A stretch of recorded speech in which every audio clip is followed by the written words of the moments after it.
तो अभी तक तो हम लखनऊ में थे, जो मेरे अंदर बसता है, और अब चलते हैं वहाँ पर जिसने मुझे बसाया है, महाराष्ट्र। महाराष्ट्र।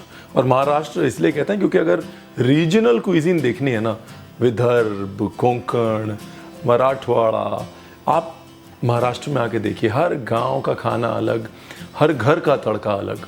और महाराष्ट्र की दाल तो बनानी बनती है साहब। शुरू करें फिर? तो जी नमस्कार, मैं हूं रणवीर बरार और मैं आपके लिए बनाने जा रहा हूं शेवगाच्या शेंगाची आमटी, यानी कि सेम की फली की, यानी कि सहजन की फली की, यानी कि ड्रमस्टिक की आमटी। याद हो गया मेरे को?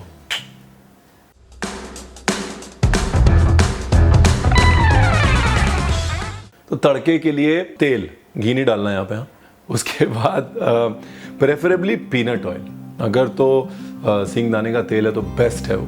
तेल में ये गई राई और मेथी, कड़ी पत्ता, थोड़ी सी हल्दी, लाल मिर्च। महाराष्ट्र का जो कल्चर है ना, वो महाराष्ट्र के खाने में यूँ लगता है कि महाराष्ट्र के कल्चर में एक सादगी है, एक सिंपल किसान का, मछुआरे का सीधापन है, और वही खाने में दिखती है कि खाने में बहुत सारी चीज़ें कभी नहीं होती, सिंपल फूड, बट हर चीज़ मतलब से, और हर चीज़ असल, खालिस, रियल। सबसे ज़्यादा अपने खाने के ज़रिए महाराष्ट्र जो है वो ह्यूमिलिटी सिखाता है, हम्बलनेस सिखाता है कि आप कोई भी हो, खाना जो है वो नीचे बैठ के ही खाते हैं। आज भी पुराने महाराष्ट्र के घरों में आप कहीं भी पहुंच जाएं, खाना नीचे बैठ कर ही खाया जाता है, क्योंकि the real connect to food and food being a leveller, वो जो कॉन्सेप्ट है ना, वो महाराष्ट्र के घरों में ही दिखता है। अमीर हो, किसान हो, गरीब हो, कोई भी हो। That is the beauty of Maharashtra, and that's what I love about Maharashtra. Beautiful.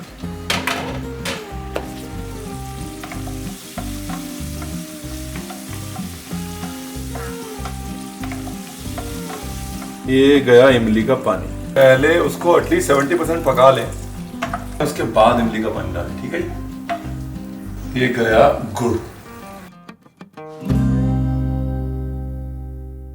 अभी ये गया इसमें गोड़ा मसाला। गोड़ा मसाला को थोड़ा पकाना है और उसके बाद बस पकी हुई दाल हमने डाल देनी है। अच्छा, आमटी जो है ना, बहुत पतली दाल होती है।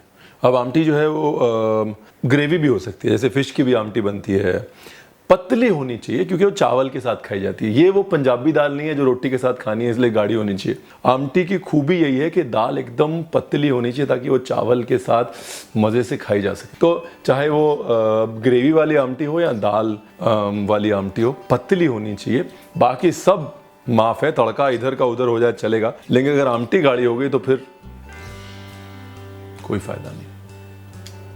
हेलो जी, अंत में गार्निश के लिए धनिया और फ्रेशली ग्रेटेड कोकोनट। मतलब कोकोनट ऑप्शनल है, अगर आपको नहीं जमता तो मत डालिए, लेकिन कोकण में जहाँ पर कोकोनट है वहाँ पर तो कोकम और कोकोनट दोनों पड़ता है। ये लो जी। तो ये हो गया हमारा तीसरा तड़का। अभी मेरे को थोड़ा चावल चाहिए। अच्छा, इसमें क्या है ना, घी डालना है, लेकिन लास्ट में बिल्कुल थोड़ा सा, जब पिकअप हो रहा हो, मतलब जब सर्व कर रहे हैं उससे पहले कटोरी में दाल डाली, थोड़ा सा घी डाल दिया बस। That's the Maharashtrian way of eating it. तड़के तुड़के में डालना घी ऊपर से। इसकी जो खूबी है ना, वो इसकी वाटरीनेस है। ओह, अरे दाल के पानी को जो इस्तेमाल करना महाराष्ट्र ने सिखाया है हिंदुस्तान को, nobody can beat it. Because fish curries में जाता है दाल का पानी, बहुत सारी अलग करीज बनती हैं उसमें दाल का पानी जाता है। दाल के पानी का स्वाद और दाल के पानी का नरिशमेंट कभी वेस्ट नहीं होता महाराष्ट्र में। मज़ा आ गया भाई। सांभर याद आ गया ना? याद आ गया ना सांभर? मैं कह रहा था इमली, ड्रमस्टिक, दाल, वो गोड़ा मसाला जैसे सांभर मसाला होता है, हल्का सा गुड़ मिठास के लिए। याद आ गया ना?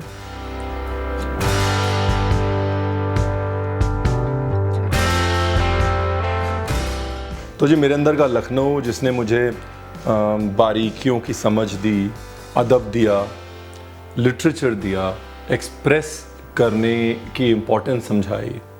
मेरे अंदर का पंजाब जिसने मुझे रॉ होने पे भरोसा दिया, जिसने मुझे कहा कि जो हो बस वैसे ही रहो। मेरे अंदर पिछले 10 साल से जुड़ा हुआ महाराष्ट्र, जिसने मुझे ये बोला कि ज़मीन से जुड़े रहोगे तो सुखी रहोगे, ऊपर उठना है तो नीचे जाना सीखो, जड़ें गहरी करो और सादगी में भरोसा दिलाया। मेरे अंदर के ये तीनों पहलू आपके सामने 3 दालों के जरिए मैंने रख दिया। That is the beauty of something as simple as dal, कि आप दाल के जरिए बड़ी सारी बातें कह जाते हैं। नहीं